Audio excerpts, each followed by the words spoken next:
શિક્ષણ સમિતિના વિપક્ષ નેતા અને આપના પ્રદેશ મહામંત્રી રાકેશ હિરપરા સતત અલગ અલગ શાળાઓની મુલાકાતો લઈને શાળાઓની સમસ્યાઓ જાણી રહ્યા છે અને એના નિવારણ માટે સતત પ્રયત્નશીલ પણ છે।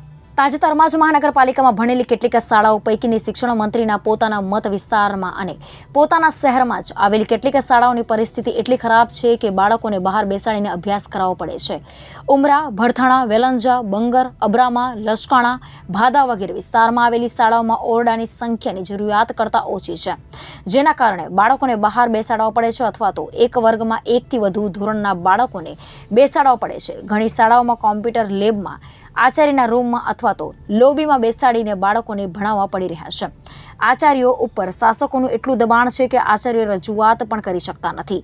શિક્ષકો અને આચાર્ય જો વિપક્ષ અથવા મીડિયાને રજૂઆત કરે તો સત્તાધીશો એમણે કોઈને પ્રકારે પ્રતાડિત કરે છે। રાકેશ હિરપરાએ શિક્ષણ મંત્રીને વિનંતી કરી છે કે તમામ શાળાઓનો સર્વે કરી જ્યાં પણ ઓરડાઓની ઘટ છે ત્યાં તાત્કાલિક ઓરડાઓ બનાવી આપવામાં આવે અને શિક્ષકો આચાર્યો ઉપરનું અનૈતિક રાજકીય દબાણ દૂર કરવામાં આવે। Reporter Arvind Rathod, Janadesh news, Surat.